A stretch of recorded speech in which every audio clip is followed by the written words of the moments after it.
Hello বন্ধুরা, আজকের এমন একটা ভিডিও আপনাদের সাথে শেয়ার করতেছি, আসলে শুনলে অবাক হয়ে যাবেন। প্রিয় বন্ধুরা, আজকের এই ভিডিওটা একটুখানি শেয়ার করে সবাইকে দেখার সুযোগ করে দিবেন। প্রিয় বন্ধুরা,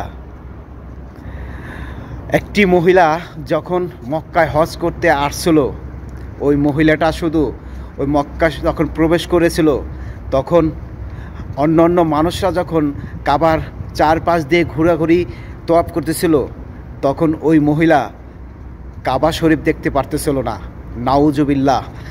আসলে আমি আজকের এই ভিডিওটা আপনাদের মিথ্যা কথা নয়, যদি প্রয়োজন মনে করেন তাহলে নেটে চার্জে দেখতে পারেন।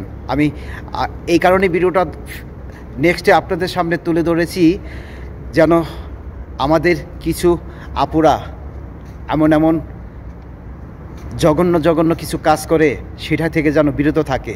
আমি আপুদের উদ্দেশ্যেই বলতেছি, প্রিয় আপুরা, আপনাদেরকে হাতে ধরি পায়ে ধরি, যারা মুসলমান আছেন, এমন কোনো কাজ করেন না যেন আপনাদের মৃত্যুর আগে আপনারা সাজা ভোগ করে যান। ওই মহিলা যখন শুধু মানুষ দেখতেছিল, কিন্তু কাবাঘর দেখতেছিল না, আর চিৎকার করে বলতেছিল, আমি তো কিছুই দেখতে পারতেছি না। তো অনেক আশেপাশের মানুষরা জিজ্ঞেস করেছিল, আপনি কি আপনার অজান্তে কোনো কিছু পাপ করেছেন? তখন উনি কোনো কিছুই মনে করতেছিল না। তখন একটা সময় মনে পড়ল, উনি একটা পাপ করেছিল, অন্যের ক্ষতি করেছিল। ধন সম্পত্তির অভাব ছিল না সেই মহিলার, অনেক টাকা পয়সার মালিক ছিল। তাই বলতেছি, শুধু টাকা পয়সা থাকলে আপনি অহংকার আর অশৃঙ্খলাভাবে চলাফেরা করবেন না। ইসলামের দৃষ্টিতে চলাফেরা করুন, আর সবাইকে সতর্ক থাকতে হবে। সবারই মৃত্যুবরণ করতে হবে, মৃত্যুর স্বাদ গ্রহণ করতে হবে। এই আজকের ভিডিওটা আপনাদের জন্য আমি এই মেসেজটাই দিতে চাই, আমরা যারা মুসলমান আছি সবাই যেন ইসলামের আইনগতভাবে আমরা চলাফেরা করি, তাহলে মরার পরেও আমরা শান্তি পাব। আপনি যদি আপনার ইসলামকে মেনে না চলেন, তাহলে মৃত্যুর আগে আপনার যে কোনো একটা সাজা ভোগ করেই কিন্তু আল্লাহ তাআলা আপনাকে এই দুনিয়া থেকে বিদায় করে নিয়ে যাবে। তাই বলতেছি, এমন কোনো কাজ করবেন না যেন আপনার মৃত্যুর আগ মুহূর্তে আপনার সাজা ভোগ করে যেতে হয়। অনেক আপুরা করতেছে।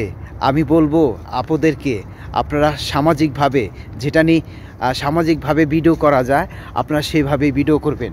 অনেকেই আছেন আপুরা, আপনারা এই অনলাইনের ভিডিওতে মিক করেন বা কন্টেন্ট ক্রিয়েটর হয়েছেন, আপনাদের ইসলামের দৃষ্টিতে যেভাবে করা যায় সেভাবেই কাজগুলি করবেন। আর আপনাদের বাচ্চাদের শিক্ষা দিবেন, এবং এই মোবাইল থেকে যতটুকু দূরের থেকে সরায় রাখা যায় সেটাই কাজগুলি করবেন। কারণ আপনার ছেলে মেয়ের দায়িত্ব কিন্তু আপনার, পরিবেশ ভালো রাখার জন্য সেটা আপনার। কারণ আপনি যদি সেই বাচ্চাদের কাছ থেকে মোবাইলটা না সরিয়ে নিয়ে যান, তাহলে বাচ্চারা একটা সময় অনেক মোবাইলের দিকে আকর্ষণ থাকবে, তারা মোবাইল না দেখে থাকতে পারবে না। তাই বলতেছি, এমন শিক্ষা দিন, আসলে যেই শিক্ষা দিলে আপনার জন্য ভালো এবং আপনার বাচ্চার জন্য ভালো। তাই বলতেছি, ইসলামের দৃষ্টি অনুযায়ী আপনি চলাফেরা করেন। কারণ ওই মহিলা কিন্তু অনেক কিছুই করেছিল, কিন্তু তখন কোনো কিছুই মনে করতে পারতেছিল না। শুধু একটাই অপরাধের কারণে তিনি ওই আল্লাহ তাআলা তাকে ওই সাজাটাই দিয়েছে। কাবা ঘরে গেছে ঠিকই, কিন্তু কাবা শরীফ দেখতে পারে নাই। তাই বলতেছি, এমন কোনো কাজ করবেন না। শুধু মহিলা নয়, আমাদের পুরুষ ভাইদেরও বলতেছি, এমন কোনো কারো উপরে দোষ চাপাবেন না যেন মৃত্যুর আগে আপনি আমি সাজা ভোগ করে যাই, সাজা পেয়ে যাই। বন্ধুরা, এটাই আমার আজকের মেসেজ ছিল। যদি ভিডিওটা ভালো লাগে, সবাইকে দেখার সুযোগ করে দিবেন। আর